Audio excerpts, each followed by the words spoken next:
여러분, 중동의 예멘이라는 나라에 가면 동부 알마흐라 사막 한복판에 오래전부터 있었던 아주 깊고 커다란 구멍이 하나 있다고 합니다. 폭이 30m에 이르고요. 그 깊이는 가늠할 수 없을 정도로 깊어서 사람들은 이곳을 지옥의 우물이라고 불렀습니다. 게다가 그냥 구멍만 있는 게 아니라 그 속에서는 정체를 알 수 없는 악취, 이상한 냄새까지 새어나오고 있어서 전설에 의하면 사악하고 끔찍한 생물이 그곳에 살고 있다라는 그런 얘기도 전해 내려오고 있었고요. 그곳에 오래전에 악마를 가두었다라는 그런 아주 이상한 얘기까지 전해 내려오기도 했습니다.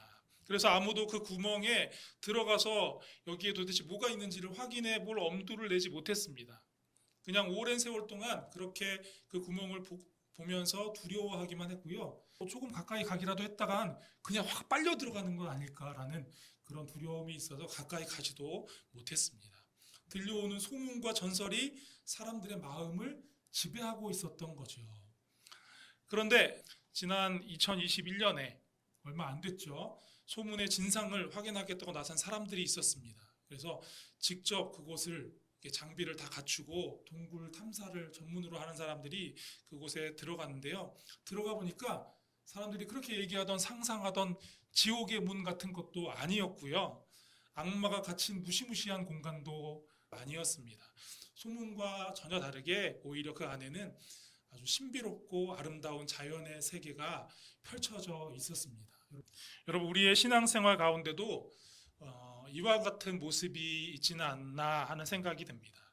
예수님에 대해 다른 사람들에게 들은 말, 그리고 내 상황에 맞추어 내가 기대한 예수님의 모습, 내 상황 속에서 생긴 여러 가지 두려움이 예수님에 대한, 그리고 그동안 가지고 있던 신앙에 대한 의문을 가지게 할 때가 있습니다. 우리의 삶의 기반이 흔들리는 것처럼 느껴질 때, 기도했는데 상황이 달라지지 않을 때, 복잡한 마음속에서 여러 가지 질문이 우리 마음속에 올라올 때가 있습니다. 정말 하나님이 일하고 계신 것 맞나? 정말 예수님이 나의 주님이시라고 말할 수 있는 건가? 내가 믿고 걸어온 이 길이 믿음의 길이 맞는 건가? 믿음으로 살려는데 현실이 왜 이렇게 어려운 건가? 이런 여러 가지 질문들이 마음속에서 휘몰아치죠. 혹시 우리가 이런 질문들 가운데 신앙생활이 더 앞으로 나아가지 못하고 주님께 더 가까이 나아가지 못하고 멈춰 서서 더 이상 걸어갈 수 없다라고 느껴진다면 오늘 말씀이 우리를 다시 붙들어 굳건하게 세우는 능력이 될 줄로 믿습니다. 예수님께서 갈릴리 여러 지역에서 공생의 사역을 이어가시던 어느 날 세례 요한의 제자들이 감옥에 있는 스승 요한을 찾아갑니다.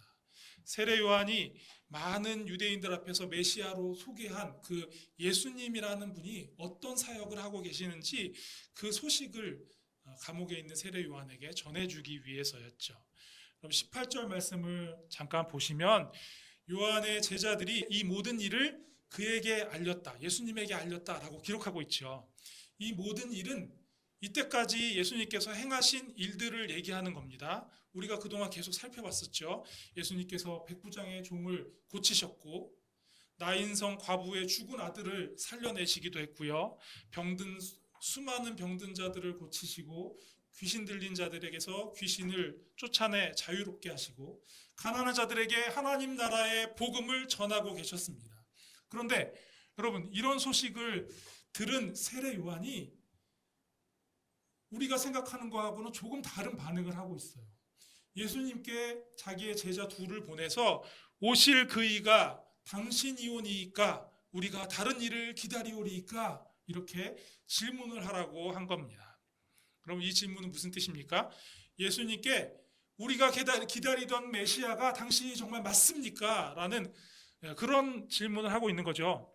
다른 사람이 묻는다면 잘 몰라서 영적으로 아직 깨어있지 못해서 그렇게 묻는다고 할 수 있겠는데요. 그런데 불과 얼마 전에 예수님이 메시아라고 많은 사람들 앞에서 증언하던 세례 요한이 예수님이 정말 메시아인지를 의심하고 있는 겁니다.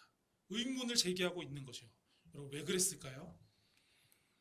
아직 예수님이 그의 앞에 나타나시기 전에 그가 주님의 길을 예배하며 선포했던 말씀을 우리가 다시 들어보면 그 이유를 알 수 있습니다. 여러분, 누가복음 3장 16절 17절 말씀이었죠.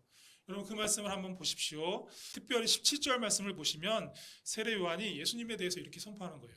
손에 키를 들고 자기의 타작마당을 정하게 하사 알곡은 모아 곡간에 들이고 죽정이는 꺼지지 않는 불에 태우시리라.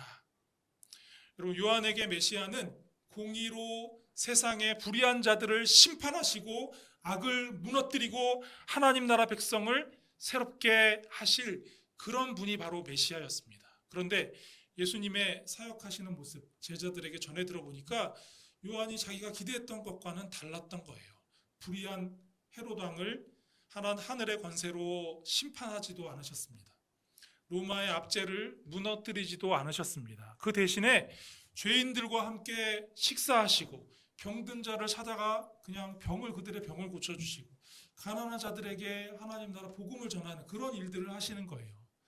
사람들이 만나기 싫어하고 꺼려하는 사람들을 오히려 만나서 그들과 함께 어울리고 그들을 안아주시고 그렇게 하는 거죠. 물론 그 모든 일들이 하나님 나라의 일이라는 것을 요한이 몰랐던 것은 아닙니다. 그러나 메시아께서 오시면 행하실 일이라고 기대했던 것과는 조금 달랐던 거죠. 기대했던 모습은 전혀 없고 다른 모습만 있었던 겁니다. 메시아가 오셨다면 왜 헤롯과 로마 황제가 여전히 저 악한 권력을 휘두르고 있는 걸까? 왜 내가 기대한 심판은 아직 일어나지 않는 건가? 이런 생각을 한 세례 요한은 예수님께 사람을 보내서 오실 메시아가 당신이 맞습니까? 이런 질문을 결국엔 하게 된 겁니다. 여러분, 우리도 그렇지 않습니까? 세례 요한에게만 이런 모습이 있는 게 아니에요. 우리는 하나님을 믿습니다. 하나님을 사랑한다라고 고백하고 얘기합니다. 그렇기에 하나님이 어떤 분이신지 모른다고 생각하지 않습니다. 내가 하나님이 어떤 분이신지를 아니까 내가 하나님을 믿고 신앙생활을 하지. 그래서 그분을 잘 안다고 생각하죠. 그런데 사실 내가 안다고 생각하는 하나님은 정말 하나님 그분 자체라기보다는 내가 기대하는 하나님의 모습인 경우가 많다라는 거죠. 예를 들면 그런 거예요. 몸이 약하고 아프신 분들은 하나님은 치유하시는 분이다. 이것만 강조하고 하나님은 치유하시는 분이야. 고쳐주실 거야. 외로움 가운데 살아가는 분들은 하나님은 사랑의 하나님이시다라고 외칩니다. 그리고 누군가 다른 이들이 하나님에 대해서 조금 다른 관점으로 얘기를 하면 그 말을 들으려고 하지 않아요. 하나님에 대한 기대가 하나님에 대한 나만의 인식으로 굳어져 버리게 된 겁니다.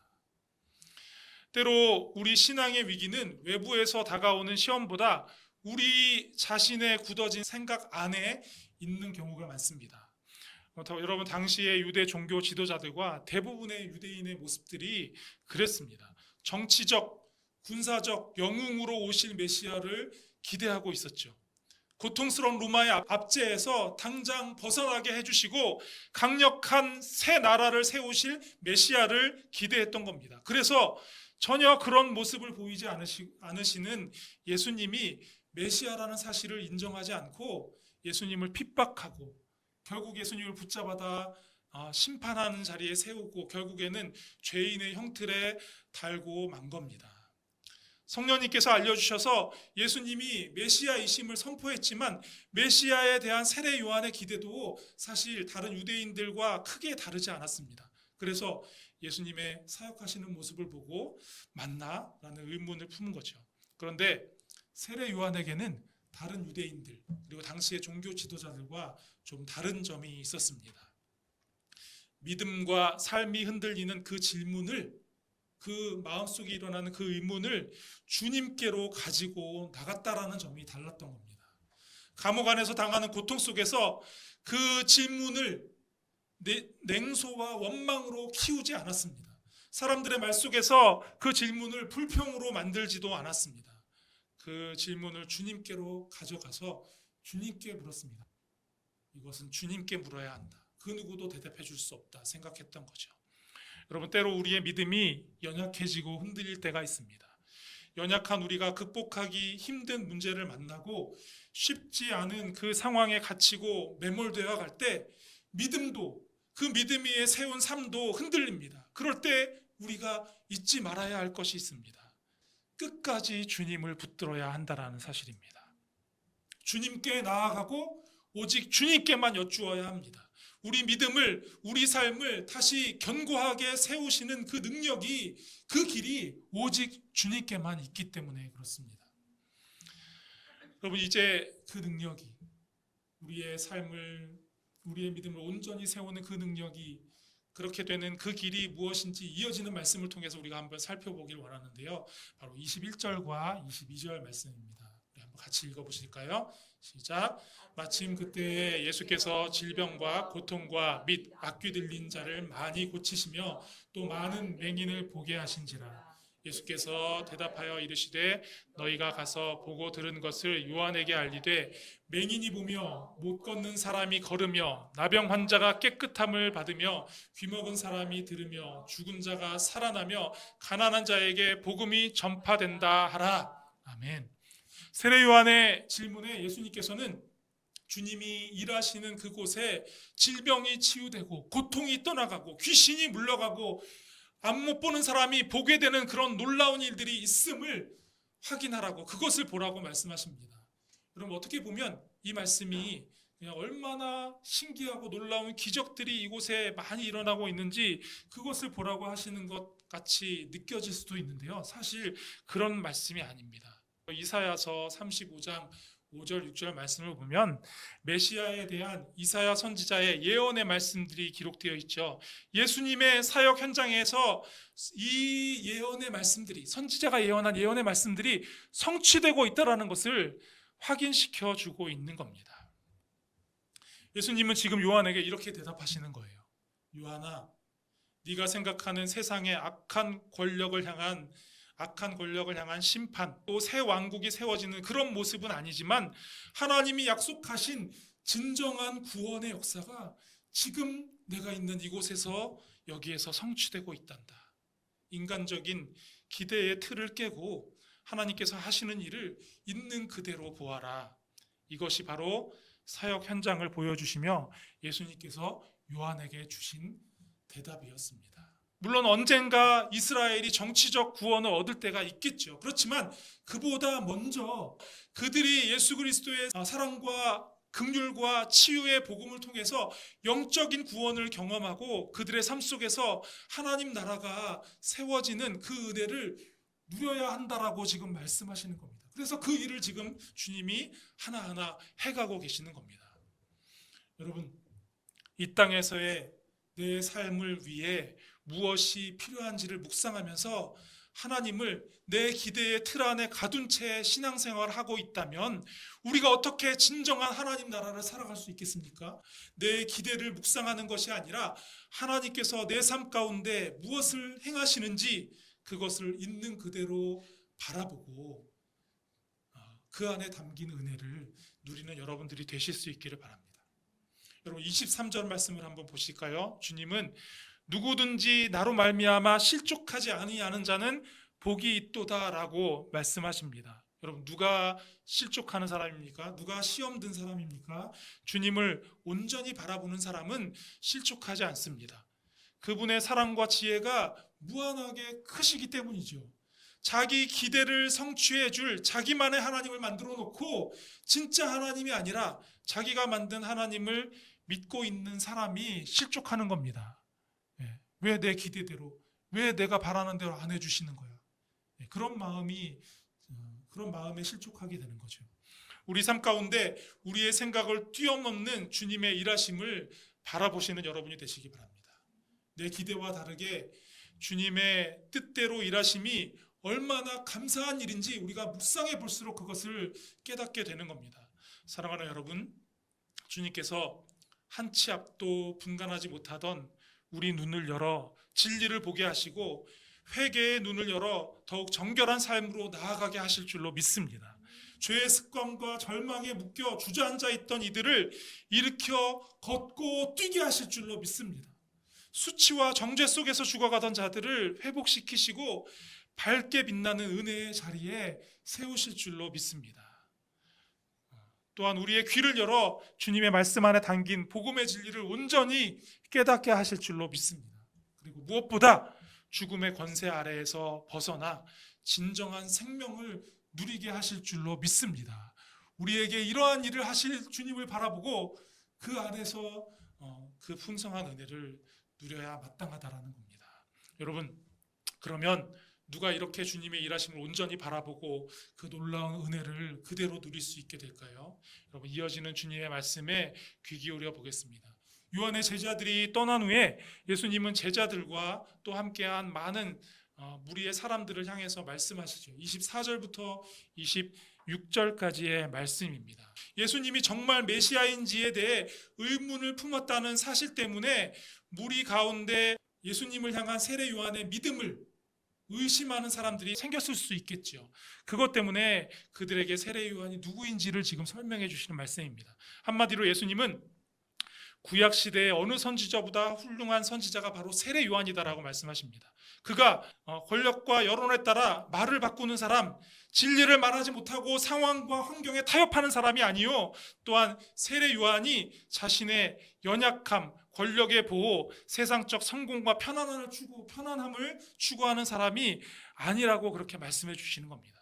무엇보다도 세례 요한은 임박한 메시아의 도래를 예언한 선지자요, 메시아가 오실 때까지 바로 그 앞에서 그 길을 예비한 사람이었기에 구약의 어느 선지자보다 더 훌륭한 사람이다라고 말씀하십니다. 예수님은 이렇게 말씀하시므로 그곳에 있는 무리 가운데 많은 사람들, 세리와 백성들이 세례 요한에게 직접 세례받은 것은 너무나 잘한 일이라고 말씀해 주시는 거죠.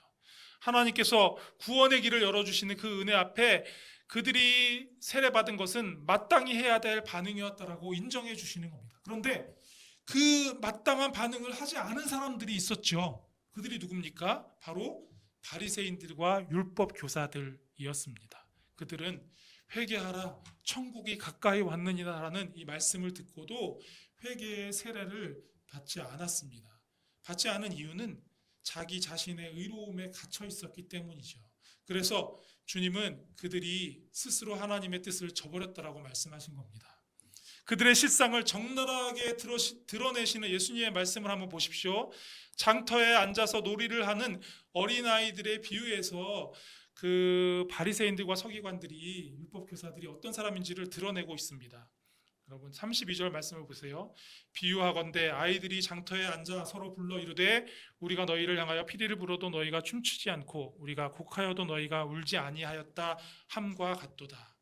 여러분, 이게 어떤 상황이냐면 부모님들이 장터에서 일하느라 돌보지 못하는 어린아이들이 그냥 자기들끼리 남겨져서 모여서 놀고 있는 겁니다. 그런데 아이들이 편갈라 나눠진 것 같아요.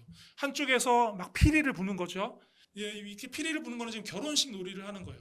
그런데 다른 한쪽에서 이쪽에서 피리를 불어도 한쪽에서 춤추지 않는 겁니다. 이번에는 이쪽에서 울며 곡하는 흉내를 냅니다. 장례식 놀이를 하는 거예요. 그런데 다른 한쪽의 아이들은 울지 않습니다. 반응해 주지 않는 거예요.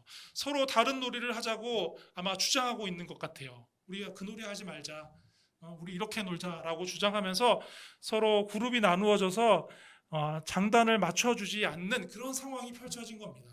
하나님께서 세례 요한을 보내셨습니다.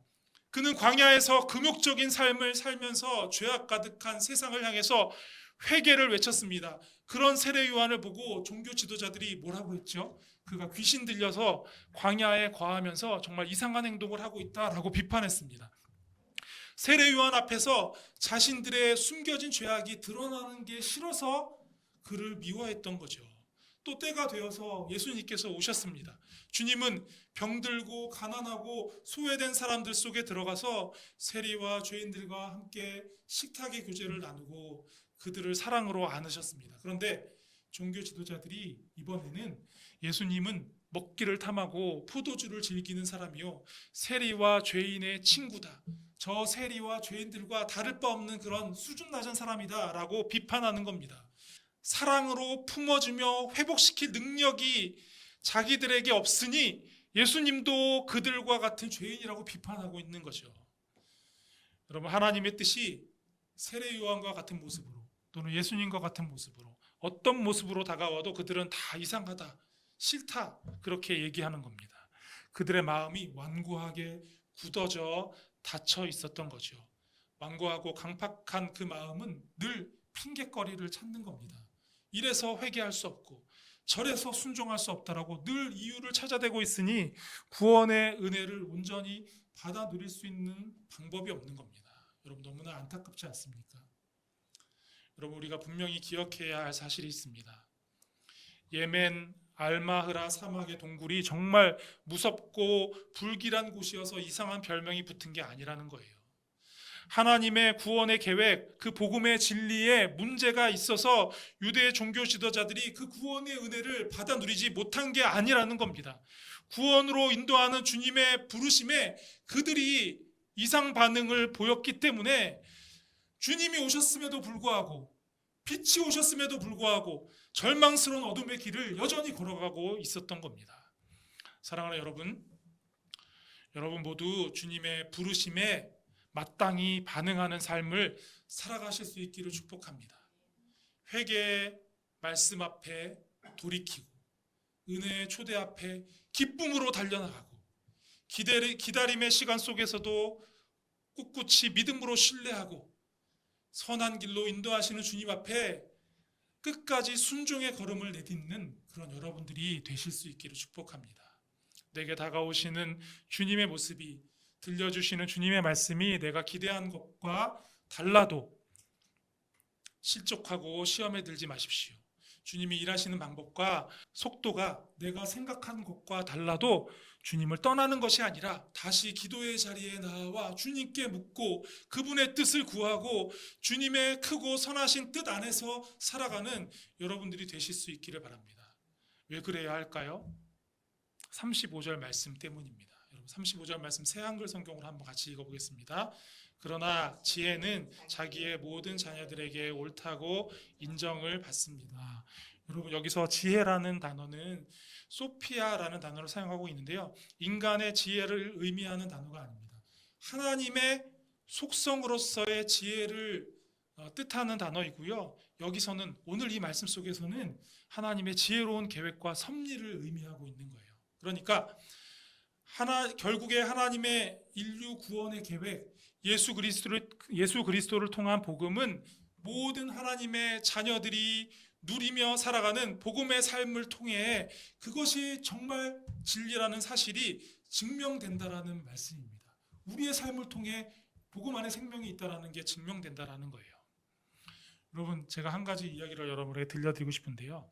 네덜란드의 시계 제작자이면서 또 작가인 코리 텐 붐이라는 여인을 여러분 아시나요?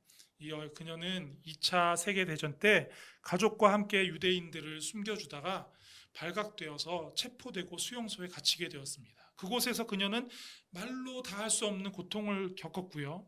고문을 당했고요. 사랑하는 언니는 그 수용소에서 세상을 떠나고 말았습니다. 전쟁이 다 끝난 후에 그녀는 여러 곳을 다니면서 하나님의 용서와 또 복음을 전했는데요. 1947년 독일의 맨헨에 있는 한 교회에서 말씀을 전하고 나오는 길에 한 남자가 그녀 앞에 다가온 거예요.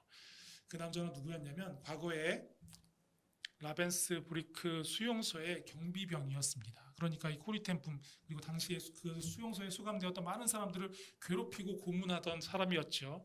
그녀에게 말할 수 없는 고통과 수치와 상처를 준 사람 중에 하나였습니다. 그런데 그 남자가 그녀에게 다가와서 이렇게 말하는 거예요.